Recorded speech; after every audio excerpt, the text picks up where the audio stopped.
Abab. Okay, so I run fast and shoot accurately. Yes? I am strong and really sticky. Anyone far from home? So Wait. I like more. Wait. far from home. The newest Where's the A? A B A B. Yeah. So this one is verb, adverb, verb, adverb. Right? Okay, so it can be parts of speech. In Latin, it can be like these two words go together and these two words go together. Okay, so it could be like. Can it be like some, like one is to that, like this is like that? Yeah, it just has to be like there has to be some connection in form or in meaning. It's usually form, and it's a lot of fun. I like it. It's another one that you hear a lot in Sondheim, again because he did so much Latin. Synecdoche, use of a part for the whole. Remember, this is the one that I said. Is it metonymy? Metonymy is like the White House speaking for the administration, the crown speaking for the royal family. Synecdoche is all hands on deck. Get your butt over here. Yes, you got to come take a look at my new set of wheels. Clearly, I don't want you to just look at the wheels on my new car. Wheels is synecdoche. Yes, wheels are part of what I want you to see, but yeah, synecdoche. Tmesis. We actually have a tmesis in today's thing. It's hard to identify in a foreign language, just because you're not as used to it. You hear it all the time in English. Abso-frickin-lutely. Yeah. Yes. Okay. And whenever you're in an R-rated movie, you might hear a more grown-up version of that, right? Okay. But abso-frickin-lutely, I get really excited whenever I hear that in a movie because I'm like, tmesis, right? Okay. So in Latin, this is always the separation of a compound word. It's usually some form of some compound of sum and sum esse with the preposition that was with it separated and a bunch of stuff in between. And that's what makes it so hard to see in Latin. In fact, there should be a footnote telling you this is tmesis, because otherwise you wouldn't know that super sum is I think in this case it was super eram, which means I had overcome. But it's not something necessarily that you would put together. So in a sort of long cocktail, he got the formula off a barman in Marrakesh of some bloody wear. I like abso-frickin-lutely better. It's not going to get you in trouble in England.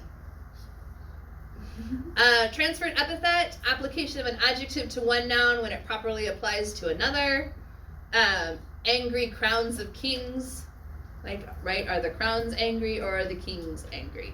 The kings. Yes. Okay. Tricolon Crescens is really awesome. Not one that you're necessarily going to find in a poem or a song. Like, you'll find it in poetry all the time, but a song, maybe not so much. But it's the idea tricolon, everybody see 3. Yes? Crescens means it's increasing. Yes? Okay, I gave you my time.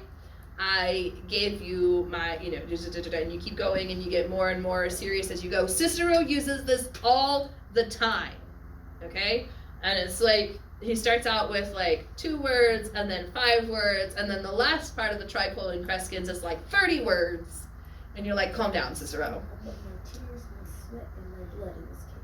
Yes, that would be a good example because it's increasing in price. Yes, tears, sweat, blood, each of those take more effort, okay?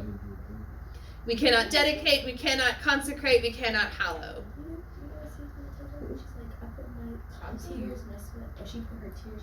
Yeah, and they actually, sometimes you hear it as a decrescens. I put my blood, sweat, and tears into this. And that's actually a decrescens, where you start with the most intense. So if you say sweat, tear, like tears, sweat, and blood, that's a crescens. And if you say blood, sweat, and tears, that's a decrescens. Like a crescendo and a decrescendo in English. Or in music, I'm sorry, in Italian. You say crescendo. Zeugma is my favorite.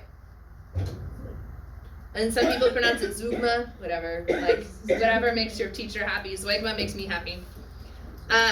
It's a single word with a pair of others when the single word logically applies to only one. My favorite example that we did in Miss Edwards' AP Lang class long ago was she lost her pants and her dignity. Yes? Okay? Alright? So, let's see what example we have here. You are free to execute your laws and your citizens as you see fit. That's a good one too. That one. Okay? Alright, so now we literally have 6 minutes left. Please make sure that you have actually gone and watched the video for today's passage. It was quite long. 5:59 to 5:87. Yes? Okay. And then the next part, tomorrow it'll be, but anyways, so the 2 things that I wanted to draw your attention to that actually were like, I was like, hey, we should do the rhetorical devices today. Let me find it really quickly. He actually talked about them in his video. Okay, so at least he talked about the Timesis in his video, and that was in line 567. Yam que adeo super unus eram. Okay, so I alone had overcome, basically.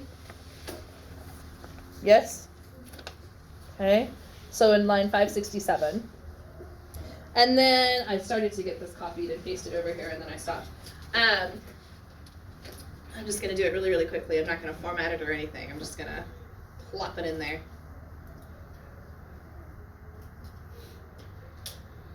Okay, so 567 right here, super and eram is actually super aram. And like I said, how would you know that? Footnote?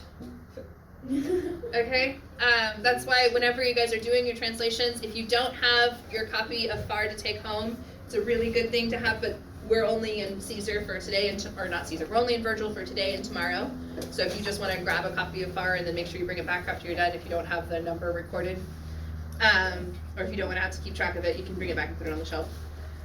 Okay, and then the next thing, the one that we talked about earlier, I'm going the wrong way.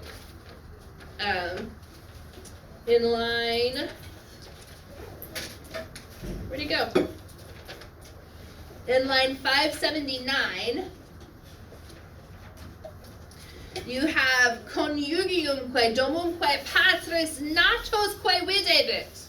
Okay, so Aeneas has just seen Helen, and he's furious, absolutely furious. Okay, he calls her. We also have an allusion and a metaphor here. Yes, where he actually straight up calls her a fury. So she's a fury for Troy and her own country. Yes, a common fury for Troy and her country, like she brought about destruction for both of us. So just kind of setting the tone of he's absolutely furious. She will see her spouse in the home of her father and her children. But Troy has fallen, yes? So now most of his people will not see their spouse. Like he doesn't know that he's about to lose his spouse, right? We know it, but he doesn't, okay? He doesn't lose his children, but a lot of people do lose their children. Yes, he just watched Priam lose his children. Hecuba will never see most of her children. In fact, the children that she sent away to survive were actually murdered, and that's a whole different story. But again, with the Quay we were talking about earlier, polysyndeton, you expected to slow it down because it's more words. It actually speeds it up because you're just like, and, okay? So she'll see her spouse in the home of her father and her children? Really? Seriously? So he's basically asking, is this fair? And he's going to go on, let's see, another thing I wanted to talk about. So Olkiski, he gets it in his head that maybe he should avenge her, or he should avenge his country, his falling country. Olkiski, everybody see Olkiski, and that's from the fabulous deponent Olkiskor, which means I avenge. Yes? Okay. I think there is a word in English that means Avenger, but I can't think of it right now. That has something to do with OP score. All right. But I kind of wanted you to see just, the different infinitives that come here, like, okay. And dig up the punishments. What else did I want to talk to you about? It took me much longer to go through those than I thought. One thing that was weird, and I meant to look at Far, and I didn't have a chance to. So his version had Famam, and our version had Flamai. Without looking it up, remember that we have issues of having different manuscripts that came from different families. And each one you're going to have different versions.